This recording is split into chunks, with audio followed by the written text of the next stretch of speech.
পালাইছে রে পালাইছে, খুনি হাসিনা পালাইছে। ইসলামী আন্দোলন বাংলাদেশ মহিপুর থানা শাখা কর্তৃক আয়োজিত আজকের এই মোটর যান শোভাযাত্রা শেষে আয়োজিত এই সম্মেলনে উপস্থিত সকলকে উদ্দেশ্য করে বলবো, পীর সাহেব চরমোনাই রহমাতুল্লাহ বলতো, বাংলাদেশে ইসলামী হুকুমত প্রতিষ্ঠার জন্য বাংলাদেশের দক্ষিণ অঞ্চল থেকে জোয়ার বয়ে যাবে। আজকে আমরা তার প্রতিফলন দেখতেছি, ঠিক কিনা বলেন? আজকে সমগ্র বাংলাদেশে ইসলামী হুকুমত প্রতিষ্ঠার জন্য যত যোগ্যতা সম্পন্ন নেতা আছে তার মধ্যে আমাদের মুফতি হাবিবুর রহমান সাহেব একজন, ঠিক কিনা বলেন? তার নেতৃত্বে আগামী দিনগুলিতে ইসলামী হুকুমত প্রতিষ্ঠায় যে কর্মসূচি আসবে আমরা সব পালন করতে রাজি আছি কিনা বলেন? রাজি আছি না?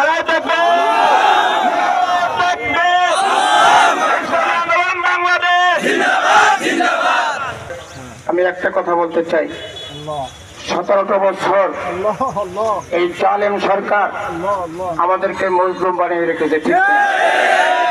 আমি সুস্পষ্ট ভাষায় একটি শপথ নিয়েছি যে আমরা এতদিন এই সরকারের পতনের আন্দোলন করেছি, ঠিক কিনা?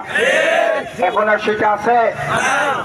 আজকের থেকে আন্দোলন শুরু হলো, এই দেশ চাঁদা মুক্ত দেশ হবে, এ দেশ সন্ত্রাস মুক্ত দেশ হবে, এ দেশ দুর্নীতি মুক্ত দেশ হবে, এ দেশ দখল মুক্ত দেশ হবে।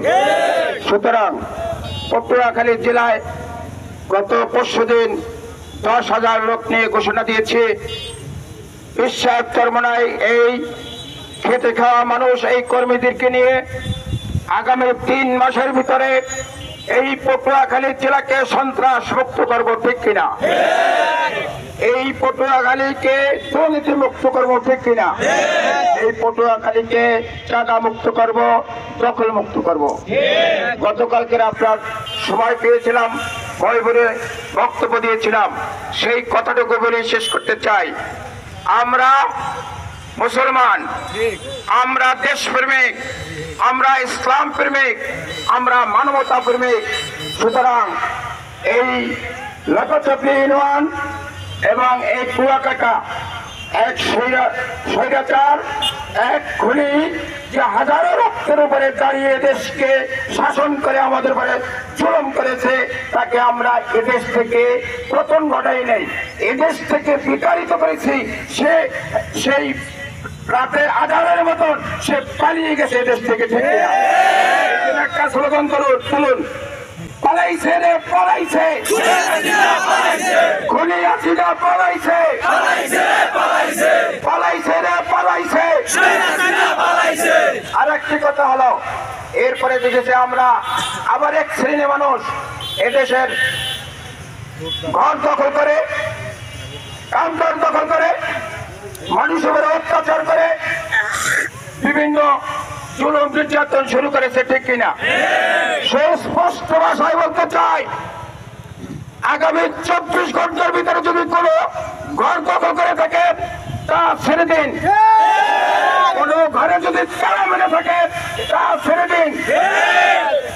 আগামী 24 ঘন্টার ভিতরে ইনশাআল্লাহ এদেশের প্রশাসনকে নিয়ে একটি অভিযান চালানো হবে।